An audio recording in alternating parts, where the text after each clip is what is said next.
Hi friends, ಎಲ್ಲರಿಗೂ ನಮಸ್ಕಾರ. ಇವತ್ತಿನ ಲಾಗಲ್ಲಿ ಟೊಮೊಟೊ ಸಾರು ತೋರಿಸ್ತಿದ್ದೀನಿ ಮಾಡಿ. ನೀವು ನಿಮ್ಮ ಮನೆಯಲ್ಲಿ ಟ್ರೈ ಮಾಡಿ. ಅದಕ್ಕೆ ಏನೇನು ಬೇಕು, ಹೇಗೆ ಮಾಡ್ಬೇಕು ಅಂತ ತೋರಿಸ್ತೀನಿ ನೋಡಿ. ನಿಮ್ಮ ಜೊತೆ ಶೇರ್ ಮಾಡ್ತೀನಿ ನೋಡಿ ಹೇಗಾಗಿದೆ ಅಂತ. ನೀವು ನಿಮ್ಮ ಮನೆಯಲ್ಲಿ ಟ್ರೈ ಮಾಡಿ. ತುಂಬ ಸೂಪರಾಗಿರ್ತದೆ. ಟೊಮೊಟೊ ಹೆಚ್ಚಿಟ್ಕೊಂಡಿದ್ದು ನೋಡಿ. ಒಂದು ದೊಡ್ಡವಿದ್ದರೆ ಒಂದು 3 ಆದರೆ ಸಾಕು, ಚಿಕ್ಕವಿದ್ದರೆ 4 ಹೆಚ್ಚಿದ್ದೀನಿ. ಒಂದು ಪಾತ್ರೆಗೆ ಹಾಕಿ ನೋಡಿ, ಒಂದು ಪಾತ್ರೆಗೆ ಹಾಕಿದ್ದೀನಿ. ಒಲೆ ಮೇಲೆ ಇಡ್ತೀನಿ ನೋಡಿ. ಅದು ಒಲೆ ಹಚ್ಚಿ ಅದಕ್ಕೆ ಒಂದು ಗ್ಲಾಸಿನಷ್ಟು ನೀರು ಹಾಕ್ತೀನಿ ನೋಡಿ ಫ್ರೆಂಡ್ಸ್. ಒಂದು ಗ್ಲಾಸಿನಷ್ಟು ನೀರು ಹಾಕಿದ್ದೀನಿ. ನೀರು ಹಾಕಿದ ಮೇಲೆ ಅದಕ್ಕೆ ರುಚಿಗೆ ತಕ್ಕಷ್ಟು ಉಪ್ಪು ಹಾಕ್ತಿದ್ದೀನಿ ನೋಡಿ ಫ್ರೆಂಡ್ಸ್. ಈಗ ಒಂದು ಸ್ವಲ್ಪ ಸಕ್ಕರೆ, ಈಗ ಖಾರಕ್ಕೆ ಎಷ್ಟು ಬೇಕೋ ಅಷ್ಟು ಖಾರದ ಪುಡಿ.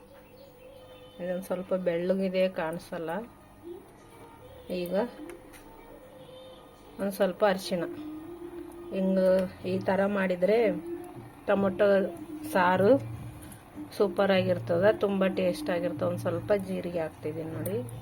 ಇಷ್ಟು ಹಾಕಿ ಇದನ್ನು ಕುದಿಸ್ಕೋಬೇಕು ಚಲೋ ನೋಡಿ. ಈಗ ಕುದೀತಾ ಇದೆ. ಇದು ಇನ್ನೊಂದು ಸ್ವಲ್ಪ ಕುದಿಬೇಕು. ಇನ್ನು ಹೋಳು ಮೆತ್ತಗಾಗಿಲ್ಲ.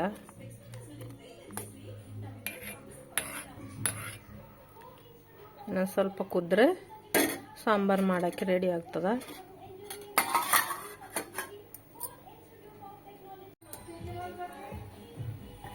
ಈಗ ಕೆಳಗೆ ಇಳಿಸ್ತೀನಿ ನೋಡಿ. ಇಳಿಸಿ ಒಗ್ಗರಣೆ ಹಾಕ್ತೀನಿ. ಈಗ ನೋಡಿ ಎಣ್ಣೆ ಹಾಕ್ತೀನಿ. ಒಗ್ಗರಣೆ ಮಾಡ್ತಿದ್ದಾರೆ ನಮ್ಮ ಮನೆಗೆ. ಗಂಟೆ ಸೌಂಡ್ ಬರ್ತಿದ್ದೆ ನೋಡಿ. ಎಣ್ಣೆ ಕಾದಿದೆ. ಈಗ ಸಾಸಿವೆ ಜೀರಿಗೆ ಹಾಕ್ತೀನಿ.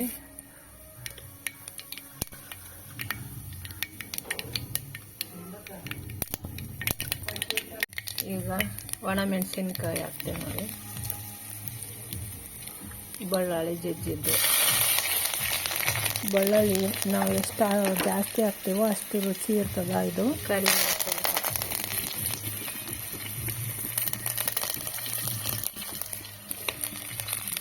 ಮೇಲೆ ನೀರು ಬಸ್ಕೊಳ್ತೀನಿ.